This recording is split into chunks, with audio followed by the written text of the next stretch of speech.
Au-delà des émissions classiques qui projettent le spectateur dans la réalité, il en est une où s'échappent ses rêves les plus fous.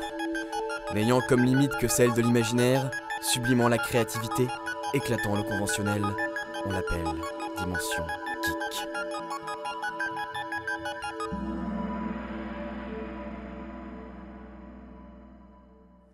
Bonjour et bienvenue dans Dimension Geek et aujourd'hui pour cette première émission consacrée au festival et plus particulièrement le festival Geekopolis. Alors Dimension Geek, c'est une émission pour les geeks, par les geeks, mais être un geek, qu'est-ce que c'est? En fait, c'est avant tout être passionné. Et oui, sans le savoir, vous êtes peut-être vous aussi un geek. Ils sont partout, ils nous observent. Donc au sommaire de ce pilote, et pour vous aider à mieux comprendre ce qu'est un geek, des invités d'exception, nos héros du jour. Davy Mourier, vous êtes auteur, scénariste, animateur, dessinateur, acteur et j'en passe. Bonjour Davy. Bonjour, je suis aussi le professeur Xavier officiel français. Vanessa Calico, vous êtes écrivain de romans d'heroic fantasy sur base historique. Bonjour Vanessa. Bonjour. Virginie Siveton, vous êtes professeur en arts appliqués, professeur de dessin à MJM Graphic Design Paris. Bonjour Virginie. Bonjour. Et enfin Max, vous êtes maquettiste et président de l'association Annie Guetter, qui nous a apporté un magnifique Dalek motorisé présent sur le plateau. Bonjour Max. Bonjour. Ensuite, nous recevrons dans la rubrique La quête du jour notre invitée spéciale Isabelle Doll, organisatrice du festival Geekopolis, qui aura lieu dans quelques semaines. Elle va nous parler de cette convention et de son essor fulgurant. Et pour finir, la question de l'acolyte, une question posée par un de nos spectateurs, car en effet, Dimension Geek, c'est une émission avant tout connectée. Allez, c'est parti pour les héros du jour. Jingle.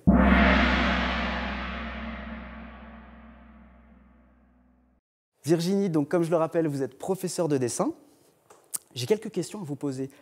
D'abord, parlez-nous de ce que vous faites. Quel type de dessin vous faites? Des illustrations, de la bande dessinée? Essentiellement de l'illustration. Donc j'ai fait toute une série d'illustrations sur les pin-up. Je reprends et je détourne les personnages de l'imaginaire, les personnages de notre enfance. Connus? Connus, ou plus ou moins connus en tout cas. Et voilà, je fais des expositions dans des bars, des restaurants, des hôtels et en convention, où je présente toute ma série d'illustrations. Donc là, on a un exemple d'illustration qui fait partie de votre dernière série, c'est ça? Oui, c'est la dernière en date. Peut-être que pour Geekopolis, il y en aura des nouvelles. Plus. Quelles sont les ouvertures possibles en tant qu'apprenti dessinateur? Si on décide de faire une école de dessin, quel type de métier on peut faire par la suite? Alors avant tout, il faut beaucoup travailler. C'est une question de rigueur. Tout ne vient pas tout de suite. Mais à force de motivation, moi j'ai commencé en tant qu'infographiste 3D. Je me suis tournée ensuite vers la pédagogie et vers l'illustration, mais il y a énormément de débouchés, que ce soit en animation, en 3D, en dessin pur. Donc pour nos spectateurs, vous êtes la preuve vivante que c'est possible. Voilà, en chair et en os. Vous serez présente au festival Geekopolis, pourquoi? Alors pour animer des ateliers avec nos visiteurs, pour dessiner, pour rencontrer le public également, répondre aux questions des plus curieux. Donc c'est une volonté personnelle de donner envie aux gens de dessiner et d'en faire leur métier?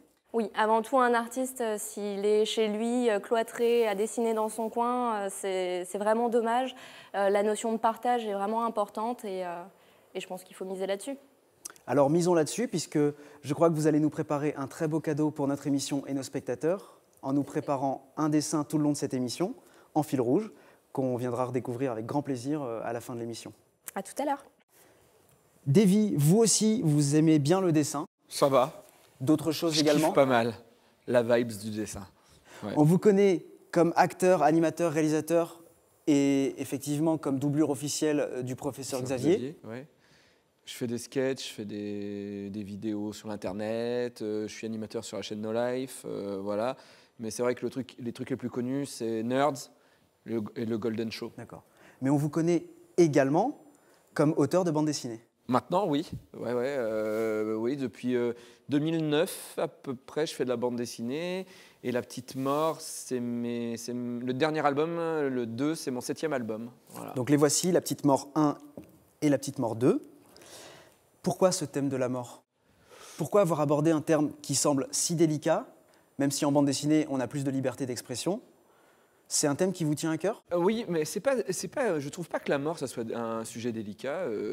Je pense qu'on est tous concernés, plus ou moins, et que c'est un truc qui me travaille beaucoup, effectivement. Je suis en psychanalyse depuis 10 ans hein, et je suis toujours persuadé que je vais mourir. Donc quand même, ça passe pas, tu vois. Et donc du coup, la mort, c'est un truc qui est très... Je vis avec, quoi, et mal. Et du coup, j'avais envie d'en rire. Et en fait, le propre de la personne qui est névrosée, c'est qu'il a envie de maîtriser l'univers. Et quand tu peux pas maîtriser la mort, tu fais une bande dessinée sur la mort. Et après, tu en fais ce que tu veux. C'est-à-dire que les personnages, je peux faire mourir la mort si je veux.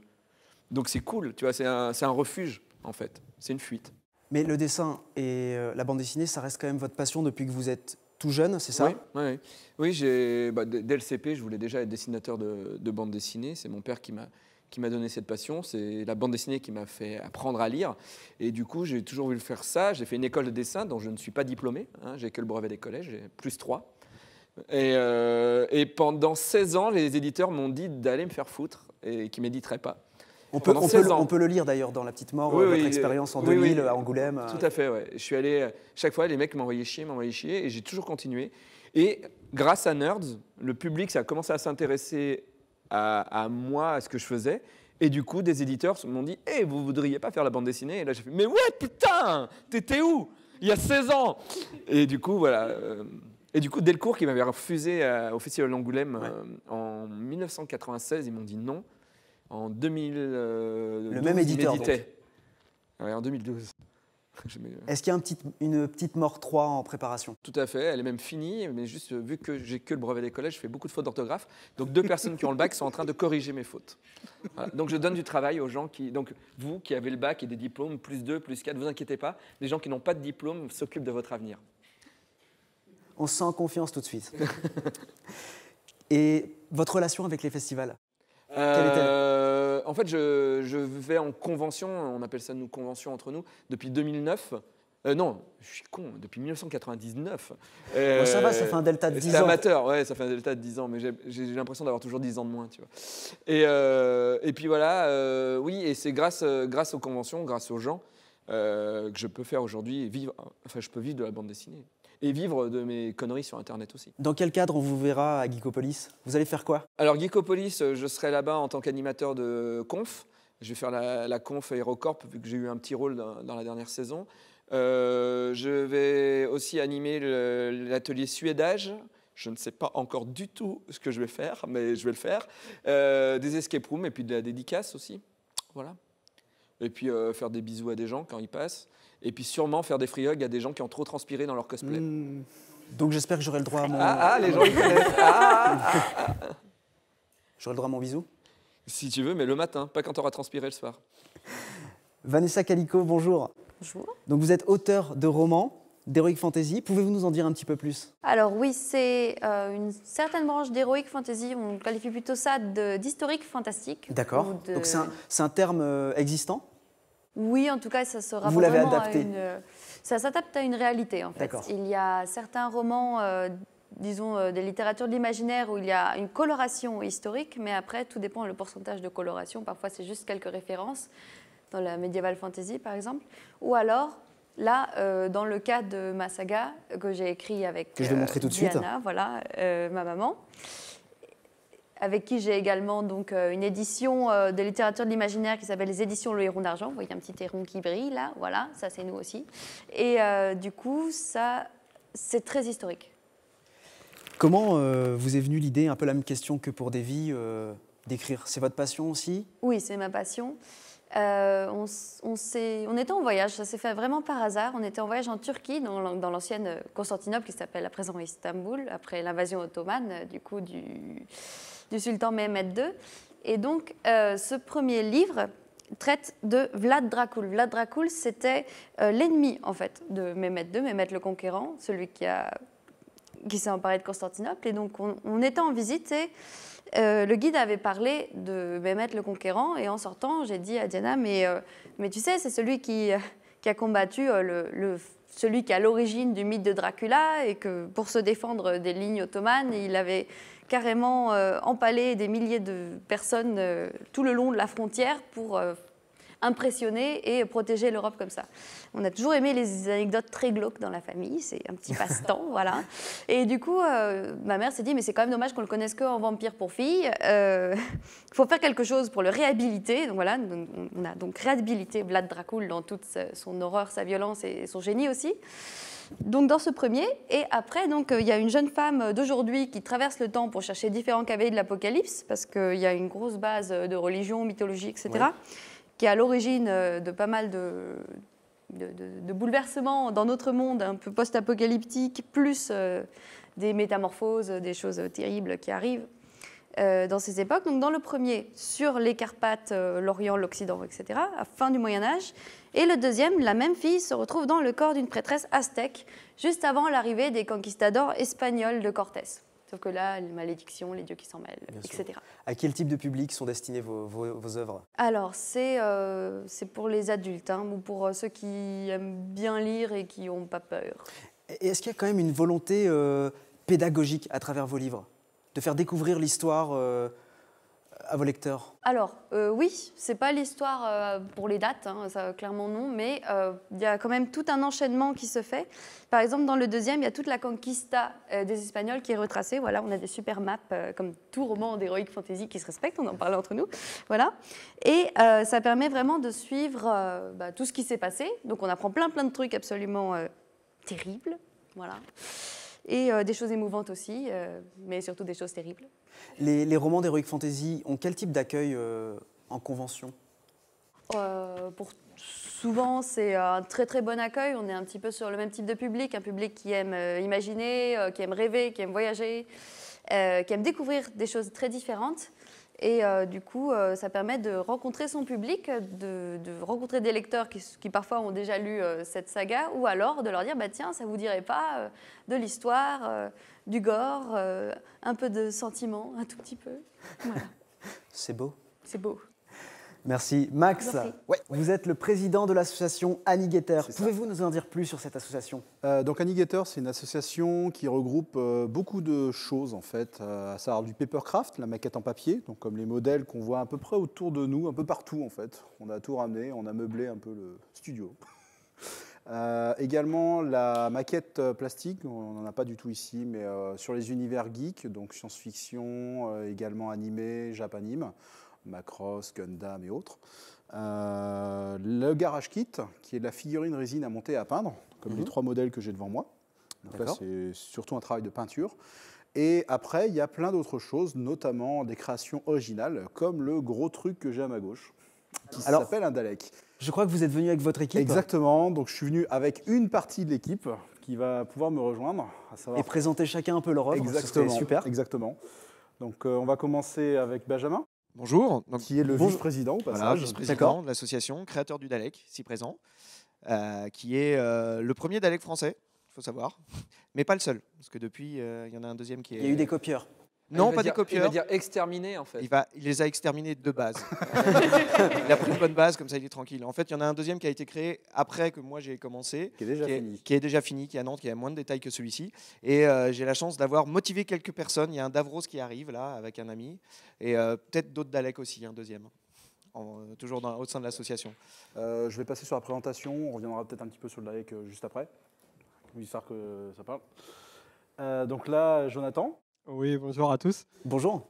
Donc moi je fais du garage kit. Donc les figurines résine à monter et à peindre. Donc en fait le garage kit à la base c'est tout simple, c'est un sculpteur qui produit une pièce, il en fait un moule, des tirages en résine, 20, 30, 40, et on lui achète, on fait des améliorations, des customisations si on veut, et ensuite on passe vraiment au travail de peinture, aérographe, pinceau pour les détails, etc. Donc là on a ramené 2-3 pièces. C'est à peu près 50 heures sur une pièce comme ça. On peut monter facilement jusqu'à 100, 120, 150 selon les pièces et selon les détails. En fait, on compte pas, nous on compte jamais en fait. Voilà, on compte jamais les heures, même si on a une vie à côté et qu'on a des femmes qui nous martyrisent à chaque fois qu'on sort une pièce. Mais bon, non, tu as une femme qui te martyrise. Voilà, la mienne me martyrise beaucoup. Ça englobe d'autres personnes normalement. Voilà, ouais. Et donc le dernier qui est Sébastien. Bonjour à tous. Donc en fait moi je réalise de l'origami 3D tel le Totoro qui est ici, en feutrine et papier. Donc de petites pièces que je découpe, que je colle et que j'enfile telle des Lego en fait, pour réaliser des formes en volume et donner la vie à mes personnages en fait. Donc là, c'est typiquement ce que je disais, c'est la fusion d'à peu près 3 domaines. Il y a l'origami de base pour la pièce qui est reproduite à l'infini. Ensuite, du montage et une customisation par-dessus. Donc c'est une fusion de plusieurs univers techniques, on va dire. D'accord. Donc vous êtes vraiment une équipe et une association de passionnés. De passionnés, oui. Est-ce que vous vendez vos maquettes? Et non, bien qu'on nous le demande très souvent.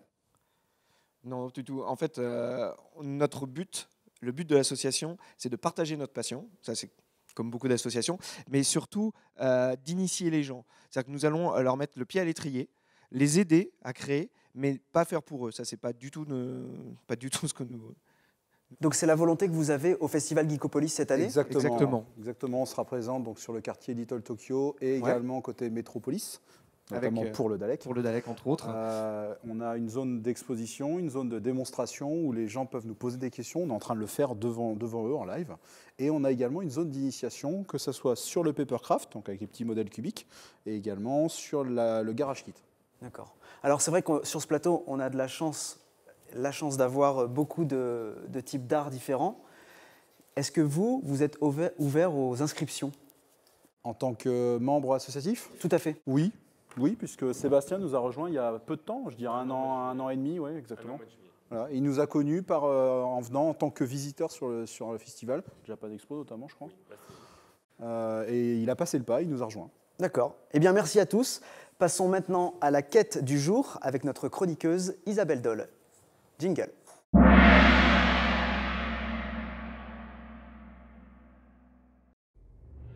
Misérables créatures terrestres, nous, génies du mal, déclarons l'invasion de votre cité Geekopolis. Marre de tous ces spectacles, marre de ces enfants joyeux et de ces expériences scientifiques très intéressantes.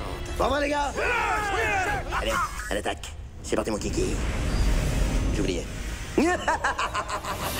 Du 23 au 24 mai 2015, porte de Versailles par Expo, Geekopolis, c'est le festival dont vous êtes le héros.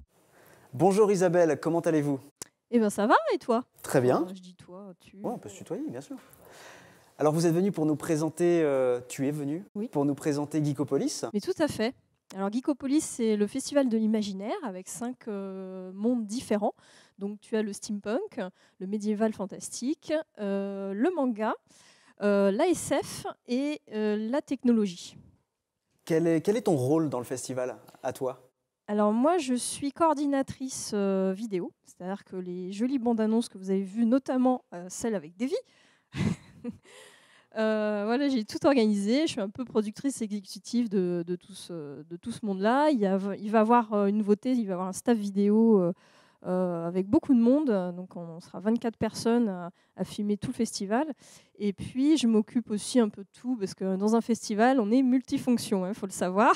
Donc je m'occupe des invités, de plein de choses. Voilà. Alors, tu nous as parlé de nouveautés. Tu peux nous en dire un peu plus sur le contenu du festival? Quel type d'activité? Alors, effectivement, la différence de ce festival avec d'autres salons ou d'autres festivals, c'est qu'il est très, très immersif et très interactif avec les gens et les visiteurs qui viennent le voir. Donc, il y a des centaines de conférences, d'activités à l'intérieur. Vous payez à l'entrée et à l'intérieur, tout est gratuit. Donc, vous avez plein d'activités, notamment, vous pouvez retrouver Virginie, Max, qui vous apprennent leur activité à eux, mais il y en a plein d'autres. Vous pouvez apprendre la langue elfique, vous pouvez apprendre des danses médiévales. Il y a aussi des activités sur les stands. Donc, par exemple, l'année dernière, on avait une harpe virtuelle avec des fausses cordes. Enfin, il n'y avait pas de cordes qui étaient reliées à un ordinateur. Il y avait des robots. Il y avait, enfin, vous pouvez faire plein d'activités. Donc, encore plus de surprises cette année. Il y en a encore beaucoup plus parce qu'il y a une très grosse demande pour les ateliers. Les ateliers ont beaucoup de succès, donc on en a mis encore un peu plus. Il y a même des ateliers cette année parents-enfants.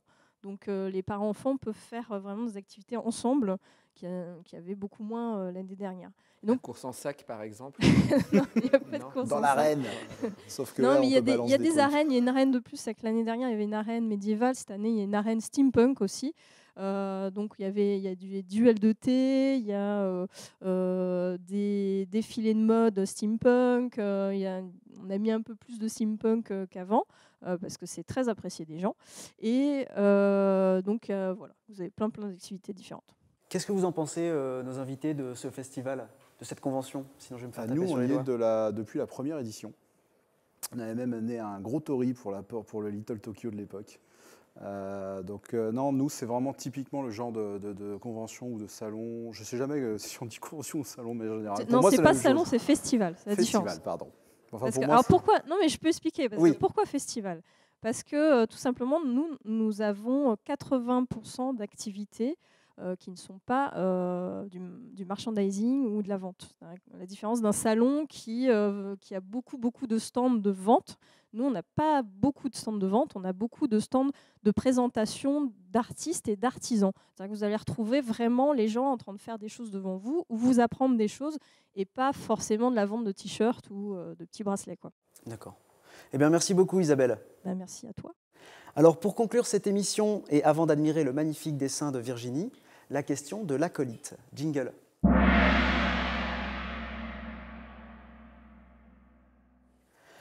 Alors, pour la question de l'acolyte, nous avons une question du petit Billy62, Billy62, on me précise de dire, 37 ans. Est-il possible de pécho à Geekopolis? Donc, il y a de l'argot pour dire tout simplement faire une rencontre. Hein. Alors, est-ce que c'est possible, mes chers invités, de pécho? Je crois que c'est plus du verlan. C'est du verlan? Choper. pécho. Voilà. Je tombe des nues. Je m'excuse. Voilà. Je tombe des nues. Voilà. Soyons précis. Soyons un peu précis. Dans le avec, domaine geek, entre on est l'argot précis, et voilà. on ne l'est pas. Oui, bien sûr, bien sûr. Alors, est-ce que c'est possible? Ben oui, en tout cas, moi j'ai pécho. Je me suis fiancée. Voilà. Moi j'ai pécho. Et j'ai encore pécho. Donc oui, je me suis fiancée il n'y a pas longtemps et j'ai rencontré ma moitié à Paris Comics Expo. D'accord, c'est une belle histoire. C'est une très belle histoire. J'espère que vous avez pécho que là-bas. Hein. Oui. Vous étiez en cosplay de Naruto? Pas du tout. J'étais derrière mon stand, sagement, en train de dessiner. Et il est venu... Et il est venu m'acheter mon artbook. Oh, c'est très mignon. Et justement, pécho en cosplay, c'est mieux que pécho sans non, cosplay? il était normal. Il était normal. Oui, tant qu'à faire. Il était en Iron Man normal. Iron Man normal. Il croyait pas qu'il avait des super pouvoirs. Non, ça va. Alors justement, Virginie, vous allez nous montrer votre beau dessin que vous nous avez préparé si gentiment à la caméra. Une très belle réalisation, on vous en remercie, c'est un très beau cadeau. Je vous en prie. Alors je rappelle aux spectateurs qui pourront télécharger ce dessin pour ensuite l'imprimer et puis venir le faire dédicacer par vous-même au festival. Avec plaisir. J'ai envie de dire waouh, méga top. Hein. En tout cas, vous avez 2 livres également. Un artbook ici présent avec donc justement la série dont fait partie le dessin derrière. Exactement. Et un sketchbook qu'on peut commander via votre site internet ou Tout qui à seront fait. également en vente lors du festival. De toute façon, il y aura toutes les coordonnées sur notre site internet. Et qui viennent avec une dédicace chacun. Très bien. En tout cas, merci à tous d'être venus.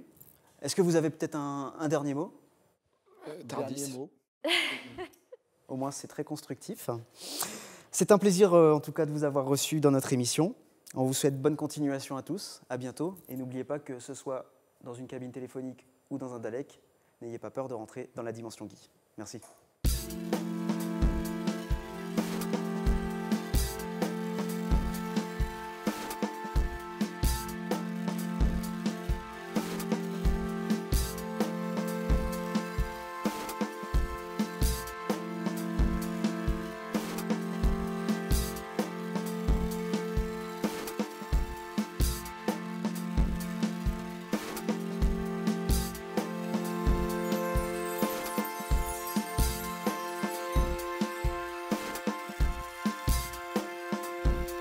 Attention, attention. Le prochain thème de l'émission sera l'adaptation de comics au cinéma. Pour en savoir plus ou pour poser des questions à nos invités, rejoignez-nous sur notre page Facebook Dimension Geek. Sinon, extermination!